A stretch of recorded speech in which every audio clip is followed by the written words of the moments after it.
வணக்கங்க. நான் கண்ணன் பேசுகிறேன். இது முற்றிலும் ஜோதிடம் சம்பந்தப்பட்ட பதிவு. இந்த பதிவை என் குருமார்களை வணங்கி அவர்களின் ஆசையுடன் பதிவேற்றம் செய்கிறேன். நான் இது வரைக்கும் நம்ம சேனலில் தசாபதிகள் பற்றி நிறைய பார்த்துட்டு வந்துட்டு இருக்கோம்.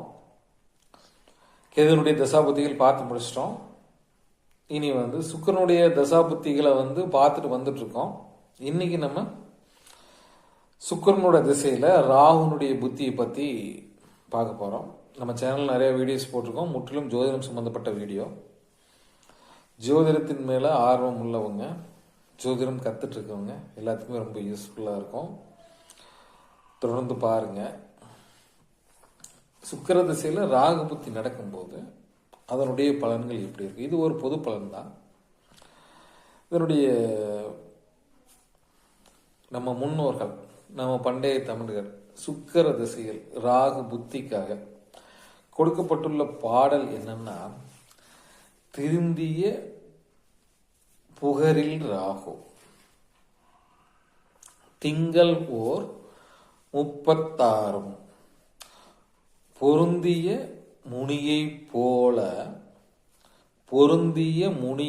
போல பூமியில் தபசு செய்வான். வருந்திய மைந்தராலே வரும் களங்கங்கள்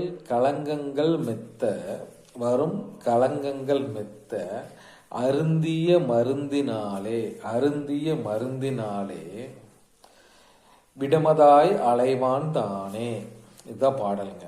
திருந்திய புகரில் ராகு திங்கள் ஓர் 36 பொருந்திய முனியைப் போல பூமியில் தபசு செய்வான். வருந்திய மைந்தராலே வரும் களங்கள் மெத்த அருந்திய மருந்தினாலே விடமதாய் அலைவான் தானே. அதாவது சுக்கிர திசையில மொத்த ராகுனுடைய புத்தி பார்த்தீங்கன்னா 36 மாசங்கள், அதாவது 3 வருஷம். இந்த காலகட்டங்களில் பார்த்தீங்கன்னா இந்த பொதுவாக அந்த ராகு சுக்கிர திசையில் ராகு புத்தி வர்றவங்க ஒரு ரிஷியை போல வாழ்வாங்க, தவம் செய்வாங்க. இதற்குண்டான அமைப்புகள் சேரும். அதுக்கப்புறம் அவர்களுடைய பிள்ளைகள்னால பிரச்சனைகள் சேரும். அவர் ஏதாவது சாப்பிட்ற மருந்துனாலேயே அவருக்கு அது ஒத்துக்காம போய் அலர்ஜியாகி விஷம் மாறி தொந்தரவுகள் செய்யும் அப்படின்ற மாதிரி அந்த காலத்தில் கொடுத்துருக்காங்க.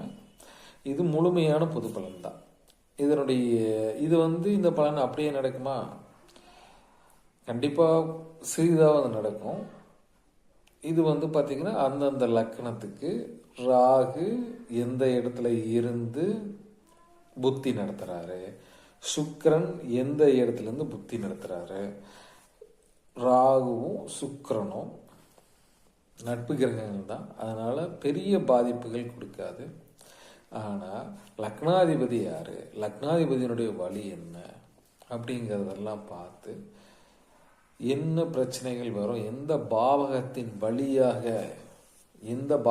வழியாக புத்தி நடைபெறுகிறது, எந்த பாவகத்தின் வழியாக தசா நடக்குது அப்படிங்கிறத பொறுத்து இதனுடைய பலன்கள் வரும். அதனால் தனிப்பட்ட ஜாதகருடைய வச்சு தான் முழுமையாக சொல்ல முடியும். நம்ம இது பொது பலன் தான். இது நம்ம பண்டைய தமிழர்களால் நமக்கு கோடிட்டு காட்டப்பட்டுள்ள பலன். இதை வச்சு நம்ம தனிப்பட்ட ஜாதகத்தை ஆய்வு செஞ்சு எடுத்துக்கலாம். மிக்க நன்றி. நம்ம சேனலை தொடர்ந்து பாருங்கள், சப்ஸ்கிரைப் பண்ணுங்கள். நன்றி, வணக்கம்.